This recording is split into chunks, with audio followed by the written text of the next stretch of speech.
हम ladies working हैं या home makers always super women की तरह काम करती हैं, बट हैं तो इंसान ही ना।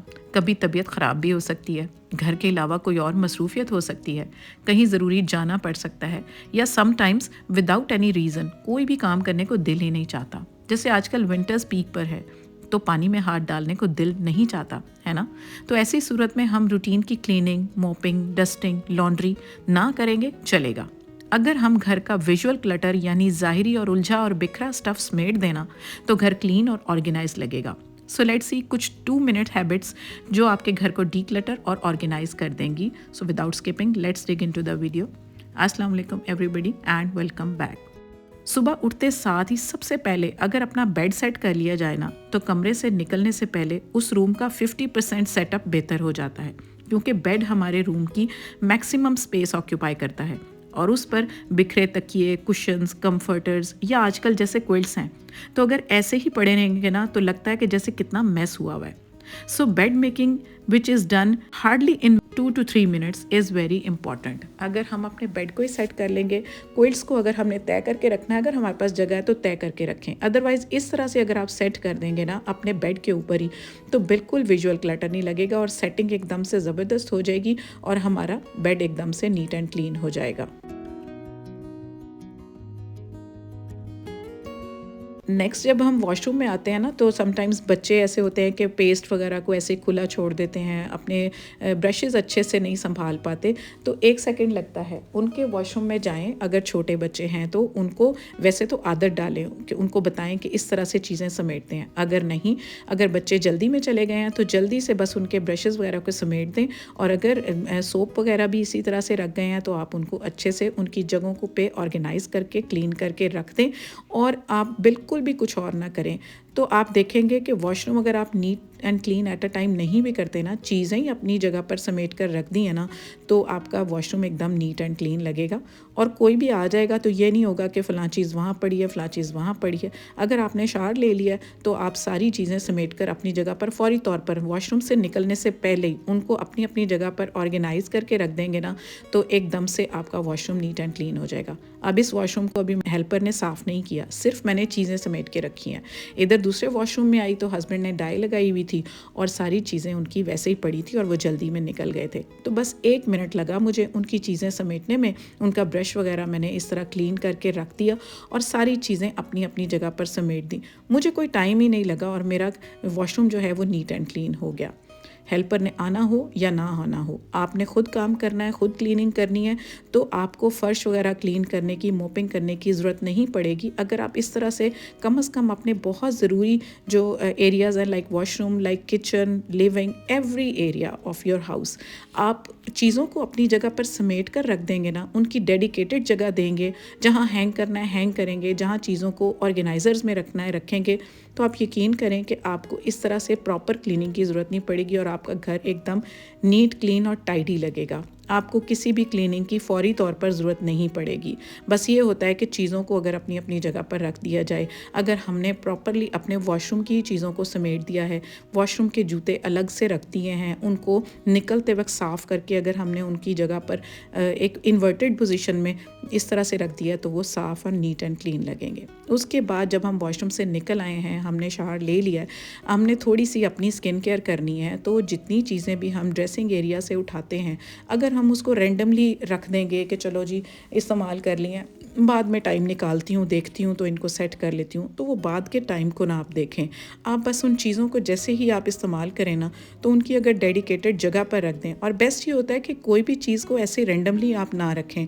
उनके लिए अगर आप छोटे छोटे ऑर्गेनाइजर्स यूज़ कर लेंगे ना इन चीज़ों को रखने में, तो चीज़ें एकदम सिमटी रहेंगी, अपनी जगह पर रहेंगी, विजुअल क्लटर नहीं लगेगा और ऐसे लगेगा ही नहीं कि सामान बहुत ज़्यादा है, बहुत सारी चीज़ें हैं, और आपको एक्सेस करने में भी आसानी होगी।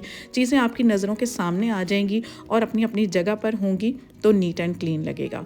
अगर आपने लॉन्ड्री पिछले दिन की हुई है और आपके कपड़े जो हैं वो ड्राई हो गए हैं, आपने क्या करना है, उन कपड़ों को अगर आप तार से उतार कर लाते हैं तो डायरेक्ट ना आपने उतार कर तार से इनको लाकर आप फौरी तौर पर प्रेस ना करने के चक्करों में पड़ें। आपने लॉन्ड्री नहीं करनी, आप ना करें। आप पहले कर चुके हैं, अपने कपड़ों को समेटें और हाँ, ला कर ना किसी भी चेयर पर, सोफ़े पर उसको डंपिंग एरिया ना बनाएं। वहाँ पर रखेंगे तो सामने पड़े हुए कपड़े बहुत बुरे लगेंगे। कोई भी आ जाएगा तो ऐसे लगेगा पता नहीं इन्होंने घर कितनी देर हो गई है, साफ़ नहीं किया, क्लीनिंग नहीं की। तो ये विजुअल क्लटर होता है हमारे कपड़ों का। हम अगर नहीं प्रेस कर पाते फ़ौरी तौर पर, हमारा दिल नहीं कर रहा, क्योंकि आजकल जैसे फॉग है, बहुत ठंड है, कोज़ी बिस्तर लगता है, उसमें से निकलने को दिल नहीं कर रहा होता। कुकिंग तो करनी होती है क्योंकि सबने खाना पीना तो होता है, लेकिन समटाइम्स कुछ ऐसे काम होते हैं, क्लीनिंग को हम ना थोड़ा सा पेंडिंग भी कर सकते हैं। लेकिन इस तरह जैसे हमने कपड़े उतारे हैं तो उसके लिए ना मैंने फिर साफ़ कपड़ों के लिए एक लॉन्ड्री बैग रखा हुआ है और उसके आगे एक पाउच रखा हुआ है। ये खादी का पाउच था, इसमें शूज़ आए थे। इसको बस इस तरह से नॉट मैंने लगा दी। इसको क्यों लगाई कि कपड़े तो हम इसमें रख देंगे, जो छोटे छोटे हमारी चीज़ें होती हैं ना, सॉक्स वगैरह, कैप्स वगैरह, जैसे आजकल ऐसी ऐसी छोटी चीज़ें, हमारे जो हैंड ग्लव्स होते हैं बच्चों के होते हैं, बहुत सारी ऐसी चीज़ें होती हैं, तो ये पाउच बड़ा काम आता है ऐसी छोटी चीज़ें रखने में। तो इस तरह ये चीज़ें घूमती नहीं है, जब टाइम मिलेगा तो प्रेस कर लेंगे और इन चीज़ों को अपनी अपनी जगह पर रख देंगे। बट एक दफ़ा तो ये चीज़ें समेटी गई ना, और हमें जो है परेशानी तो नहीं है कि हमारा घर गंदा लग रहा है। तो इसी तरह अगर गंदे कपड़े हैं, इस्तेमालशुदा कपड़े हैं, तो उनके लिए भी इस तरह से अगर एक लॉन्ड्री बैग डेडिकेट कर दिया जाए ना, तो बजाय इसके कि हम इनको ऐसे ही हर वॉशरूम के आगे या दरवाज़ों के पीछे लटके हों, तो बहुत ही बुरा लगता है। और दरवाज़ों के पीछे जो चीज़ें लटकी होती हैं उससे तो विजुअल क्लटर इतना ज़्यादा लगता है ना, वैसे भी अच्छा नहीं लगता। तो अगर इस तरह बास्केट रख दी जाए तो दैट इज़ मच बेटर। उसके बाद लिविंग में आ जाते हैं। लिविंग में अगर हमने कंफर्टर यूज़ किया है, क्विल्ट्स यूज़ किए हैं, जैसे ज़्यादातर टाइम हमारा टीवी वगैरह देखने में गुजरता है, तो कम से कम उनको हम इस तरह तय लगाकर फोल्ड करके उधर सोफ़े पर ही रख देंगे ना, तो विजुअल क्लटर नहीं लगेगा। बच्चे अगर कोई मंचिंग या स्नैकिंग करते हैं तो उनके स्नैक्स के रैपर्स जो है ना, फौरी तौर पर उठाएं और उनको डस्टबिन में फेंक दें, क्योंकि इससे जो है हमारा मैस ख़त्म हो जाएगा, जो विजुअल मैस होता है। या आप इस तरह से एक बास्केट रख दें अपने टीवी लाउंज में। अगर बच्चे छोटे हैं तो उनके टॉयज़ वगैरह जो वो खेलते हैं वो रखने के काम आएगा। अगर बच्चे छोटे नहीं हैं तो बहुत सारी छोटी छोटी एक्सेसरीज जो हमारे सोफ़ों पर, टेबल पर, कॉफ़ी टेबल पर बिखरी हुई नज़र आती है ना, वो लिविंग रूम में सिर्फ इस एक ऑर्गेनाइज़र की वजह से समेटी जाएंगी। डाइनिंग एरिया हमारा सबसे ज़्यादा डंपिंग एरिया होता है, जहाँ पर आकर हम हर चीज़ अपनी रख रहे होते हैं। समटाइम बच्चे बैठकर लैपटॉप यूज़ कर रहे होते हैं, उनकी बुक्स पड़ी होती हैं। मेरे हस्बैंड के तो सारी चीज़ें, उनके पेपर वर्क, इवन बिल्स, जो यूटिलिटी बिल घर के आते हैं, वो हमें यहीं मिलते हैं। तो मैं क्या करती हूँ, बस वहीं पर ना उनको इस तरह से समेट कर रख देती हूँ, ताकि जो है देखने में बुरा ना लगे। इतना बुरा लगता है, चीज़ें ऐसे बिखरी पड़ी होती हैं और हमें क्या लगता है, 1 मिनट लगता है सिर्फ, और इस तरह से हम इसको बिल्कुल नीट एंड क्लीन कर लेते हैं अपनी डाइनिंग को। फिर ना बच्चे समटाइम्स, जैसे मेरी बेटी के अब प्रॉफ्स ड्यू हैं, तो वो समटाइम्स कभी सो रही होती है, दिन के वक्त उसकी रूटीन कुछ इस तरह की होती है, तो उसकी चीज़ें जो होती है ना, इस तरह से मैं समेट कर रख देती हूँ। आपके बच्चे भी अगर इस तरह से करते हैं, वैसे तो बच्चों को आदत है अल्हम्दुलिल्लाह, वो खुद से ही अपना सारा कुछ सेट करके रखते हैं, लेकिन समटाइम्स ऐसे होता है ना कि हमने बच्चों को थोड़ा सा कोजी कॉर्नर भी देना होता है।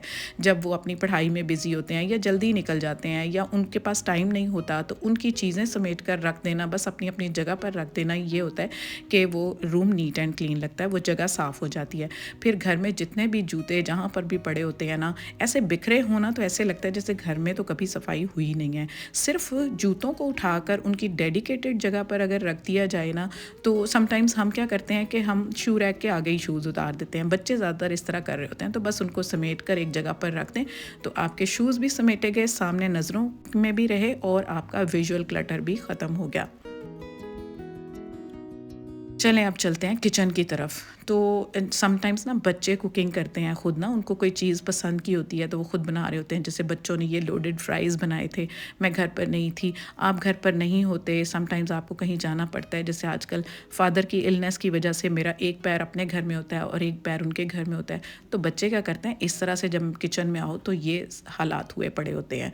हम तो लेडीज़ हैं, समझदार हैं, जब हम अपने किचन में जाती हैं हमें पता होता है हमने साथ साथ चीज़ें उठाते जाना है और काम करते जाना है।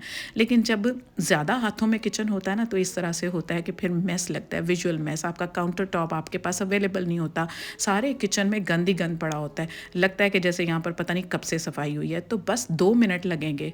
काउंटर टॉप के ऊपर जितनी चीज़ें हैं ना, आप उनको अपनी अपनी जगह पर रख देंगे, समेट देंगे। जितने भी बर्तन इस्तेमाल हुए हैं ना, जो अभी गंदे बर्तन हैं, अगर उनको भी साफ़ नहीं किया, चलो कम से कम जाकर आप उनको उनकी डेडिकेटेड जगह पर रख देंगे ना। और हाँ, डेडिकेटेड जगह पर भी रखने का एक अगर तरीका आप फॉलो कर लेंगे ना, तो आप यकीन करें कि आपका किचन जो है विदाउट मॉपिंग, विदाउट क्लीनिंग, आपका किचन बिल्कुल साफ़ सुथरा हो जाएगा। सिर्फ चीज़ों को अपनी अपनी जगह पर रखने से ही, और चीज़ों की डेडिकेटेड जगह उनको ज़रूर दें। एक एक चीज़ को उसकी जगह पर अगर हम प्रॉपरली रखेंगे और उसके बाद हम अपना काउंटर टॉप जस्ट वाइप कर देंगे ना, तो फ़र्श को साफ़ करने की नौबत नहीं आएगी।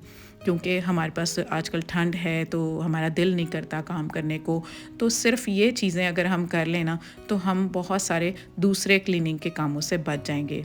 तो वाइप को सिर्फ हमें वॉश करके रखना पड़ेगा।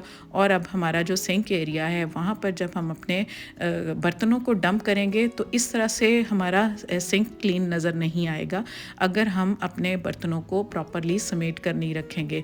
गंदे बर्तन हैं, धोने वाले हैं, तो उनको बजाय इसके कि हम सिंक के अंदर डंप करें, हम साथ पड़ी बास्केट के अंदर बस उनको अरेंज करके रख देते हैं।